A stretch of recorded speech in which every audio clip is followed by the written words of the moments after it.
Now, you've got an exciting teaching opportunity this fall. You're going to be going to Hong Kong as an instructor. Tell us a little bit about that, and what are some of the key topics that are of interest to an international business market like that? It's so interesting. Business education is generally conducted in English worldwide, which is a real advantage for someone like me, an English speaker. So I've had the opportunity to teach in business schools all over the world. In the last 10 years or so, I taught for a semester in Singapore, for several weeks in Dubai, and last year I was in Hong Kong at the University of Science and Technology. I'm returning there this fall. And the courses that I'm going to be teaching to MBAs this fall are two. One is called Customer Acquisition and Retention, and it's really about data-driven marketing, and also a class in B2B marketing. These are my two areas of interest. And these MBAs are studying at night and on weekends, and most of them are in their probably early 30s, and they're in business today, so the level of classroom conversation will be really high, and I'm looking forward to it. That's outstanding, and a great indication of how you're respected and your teaching is respected, not just here but internationally.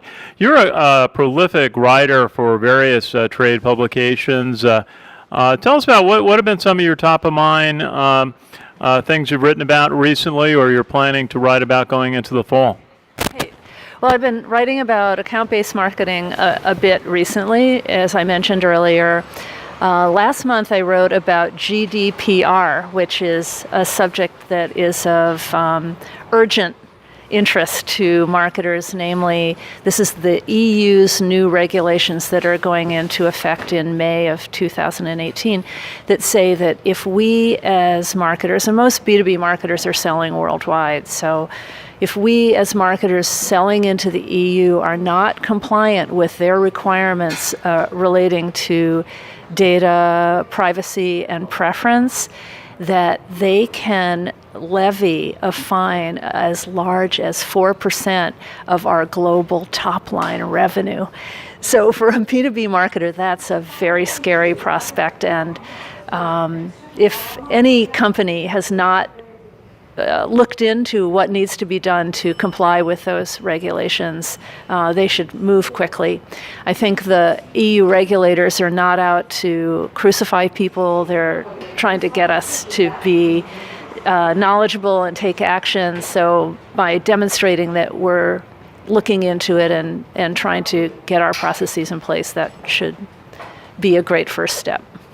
Absolutely. And Ruth Stevens, just tell us a little bit about how someone can read more of your articles and maybe purchase one of your books. Thank you. Well, I've written 3 books on B2B marketing. One's called B2B Data-Driven Marketing, one's called Trade Show and Event Marketing, and the third is Maximizing Lead Generation, which we showed a few minutes ago. And they're available on Amazon naturally. My articles are available at ruthstevens.com, and I've also written a number of white papers and research reports which are available there. I'm a monthly blogger at Biznology and Target Marketing Magazine, so my monthly pieces can be found there, and I'd be thrilled if people would follow me on Twitter. It's Ruth P. Stevens. Very good, Ruth Stevens. We'll have to catch up after your trip to Hong Kong and find out all about it, but thank you so much for spending time and hearing a little bit about your writing and some of your key thoughts on business-to-business marketing. Thrilled, Ken, so much, and thank you. Our pleasure. This is Ken Kraetzer for CBSI Services, Talking Business in New York City.